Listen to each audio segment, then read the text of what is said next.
Trump has just pulled the plug on years of negotiations with Canada because of an ad. Yes, let's break this down.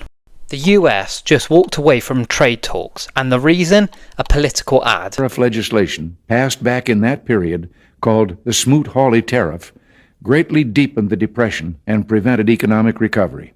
President Trump declared all trade negotiations with Canada are hereby terminated, after the Canadian province of Ontario released an advertisement featuring clips of former President Ronald Reagan speaking about tariffs. Trump says that the ad is fraudulent. He claims it misuses Reagan's voice. It's meant to sway the US courts and basically lit the fuse on the trade war. What's at stake? Canada exports billions every day into the US, and the US has already stopped heavy tariffs on Canadian steel, aluminium and cars. Let me know what you think of this. Is this a bad decision by Canada, or is this just a negotiation tactic? What happens when road rage turns onto a full-on motorway showdown? Today, we've got footage that you'll hardly believe. A driver on one of the UK's busiest motorways deliberately stops in the fast lane, blocking all traffic, and confronts another driver. It all starts in a black pickup truck, a Volkswagen Amarok. Cruising along, suddenly the driver pulls out alongside the victim, slams on his brakes into the fast lane and forces a stop. The dashcam captures the moment of shock as other vehicles swerve to avoid the chaos. The road rager jumps out, shouts, gestures and drags the scene into a full-on confrontation mode, all on a live motorway. Think of the risk, the danger, the lives on the road. Onlookers stand frozen, traffic builds up, what could have been a routine drive turns into something utterly reckless. What would you have done in this situation if someone stopped in front of you on a motorway in the fast lane? Imagine turning on a tap and you're drinking a dirty secret. Stay with me. Today, we're staring at a shocking truth about our water in England. 8 out of the 9 major water companies have been rated poor by the Environment Agency, the lowest score ever recorded since it began in 2011. We're not talking about a small slip up here, we're talking about thousands of sewage spills. For example, the biggest bad actor, Thames Water, was awarded a 1-star rating after its serious pollution incidents, which more than doubled from 2023 to 2024. And even the best performers, like Severn Trent, hit full marks despite discharging 62,000 sewage spills, averaging 7 hours each. What's the reason? The report flags wild weather, lots of rain and storms, years of underinvestment, aging infrastructure and poor maintenance. But here's the kicker. These companies are paid by you. We pay the bills, yet the rivers and seas get the mess. Campaigners say the privatisation experiment has failed us, our environment and the future. So what can you do? Ask your water supplier, how often have they spilled untreated sewage near you? Where's the investment going, and why are bonuses still being paid out while the system collapses? Because clean water isn't a luxury, it's a right. And right now the system is broken. Let me know what you think about this. Are water companies charging too much for poor quality?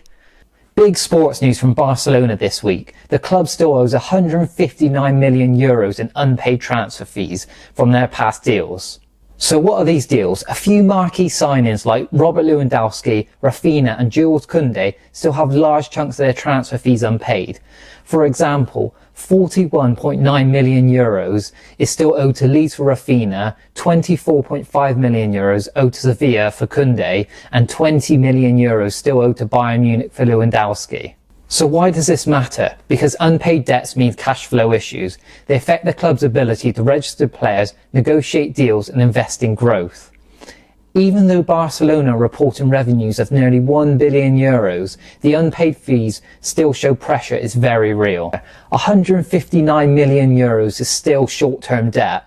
Roughly over €140 million is still due within this year. This means a heavy payment burden looming. So we all know Bonnie Blue and her claims that she slept with over 1,057 men in just 12 hours, while there's been reports about the legitimacy of this. So a bit of a recap. The event took place in London and was highly organised with wristbands, people wearing ski masks and one-way systems. But the so-called record isn't officially recognised.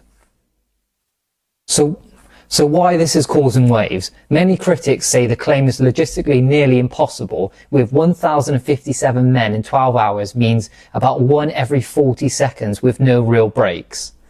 Platforms have pulled back. The footage was reportedly removed from OnlyFans for rule violations, and social media flagged it heavily. So for Bonnie, this is a massive publicity stunt and a case of extreme content creation in this digital age. What do you think of this? Is Bonnie Blue a trailblazer redefining adult content, or is this stunt unverified and troubling? Right now, Storm Benjamin is battering the UK, with winds reaching up to 75 miles an hour, with heavy rainfall which is flooding roads and rail lines. The meteorologists aren't kidding when they say this is a danger to life. With coastal roads and exposed areas, they're all in the line of fire. If you've got plans over this week, think twice about driving.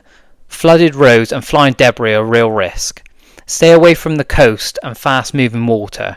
Waves and wind combine to create serious hazards. Check your environment. Loose garden items, bins, trampolines, there are potential missiles in the wind. So travel. Expect mayhem. Trains delayed or cancelled, roads turning into rivers, and gusts pushing cars off the track. This isn't a minor disruption, this is full scale. Because when winds hit this level, 70 miles an hour, the difference between rough weather and a true danger is very real. What do you think of this? Has Storm Benjamin affected any parts of the UK that you live in?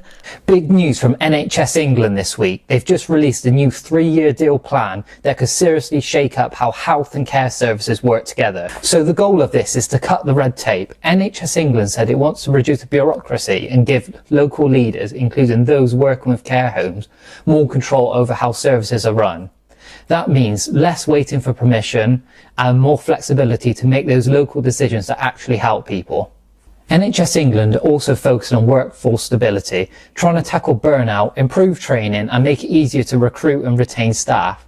If you're working in social care, that's a massive deal, because NHS staffing changes always ripple into the care services. They're promising better collaboration, more joined up working between hospitals, GPs and care homes. Sounds great in theory, but the big question is whether it will actually happen this time. What do you think of this? Will the NHS plan make your job easier, or is this just another set of broken promises? Let me know if you work in hospital, social care or any aspect that involves the NHS. Let me know your thoughts in the comments below.